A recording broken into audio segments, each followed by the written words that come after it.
എനിക്കൊരു പുതിയ pickup line കിട്ടിയിട്ടുണ്ട്. എന്താ കടയിലുണ്ട് ബ്രെഡ്, വീട്ടിലുണ്ട് ബെഡ്, നീ പോയി ഞാൻ ഡെഡ്. അത് കൊള്ളാലോ. ദേടാ വിളിച്ചേട്ടൻ പോണ്.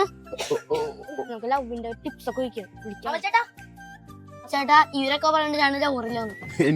എനിക്ക് ലവറില്ലാന്നല്ലേ? ഹായ്, പല്ല് തേക്കാൻ ബ്രഷ്, കുളിച്ചാൽ ഞാൻ ഫ്രഷ്, നീയാണ് എന്റെ ക്രഷ്. ചേട്ടാ ചേട്ടൻ ആലോചിക്കുന്നത്? ഇല്ലില്ല, ഞാനേ എന്നോട് എത്ര പെണ്ണുങ്ങൾ ഇഷ്ടമാണെന്ന് പറഞ്ഞത് ആലോചിച്ചതാ. ചേട്ടാ എത്ര പേര് ഇഷ്ടാന്ന് പറഞ്ഞു? ചേട്ടാ അതൊന്നും വരലില്ല, എണ്ണമല്ലോ. ഒരുപാട് പേര് എന്നോട് ഇഷ്ടമാണെന്ന് പറഞ്ഞിട്ടുണ്ട്. ഞാൻ എല്ലാവരോടും നോ പറഞ്ഞു. എനിക്കിങ്ങനെ താല്പര്യമില്ല. ചേട്ടൻ സിഗ്മയല്ലേ? സിഗ്മിയ ഞാൻ കണ്ടാ ഞാൻ പറഞ്ഞില്ലേ, അതുപോലെ തന്നെ അമൽ ചേട്ടന്റെ കുഞ്ഞ മനസ്സും കുഞ്ഞ ഹാർട്ടും. പിന്നെ ചേട്ടൻ സിഗ്മ തന്നെ സ്കൂളില് കൊണ്ടൊക്കെ വന്നിട്ട് ആ ടീച്ചറോട് പോയി ഇഷ്ടം പറഞ്ഞിട്ട് അതിന്റെ തല്ലും മേടിച്ചിട്ട് പിന്നെയാണ് സിഗ്മ. ഞാനോ? ആ വാ കളിക്കാൻ പോവാ. ചേട്ടൻ നല്ല പ്രായമില്ലേ? എന്തായാലും ചേട്ടനെ പ്രേമിച്ച് കെട്ടാനുള്ള ഭാഗ്യമൊന്നുമില്ല. അതുകൊണ്ട് വല്ല മാട്രിമോണിയിൽ പോയി രജിസ്റ്റർ ചെയ്യും. നിങ്ങളുടെ കൂടെ കളിച്ച് സമയം കളയാണ്ട് വല്ല പെണ്ണുങ്ങളെ പോയി കെട്ടും. പൊട്ടനായിരുന്നു ഞാൻ.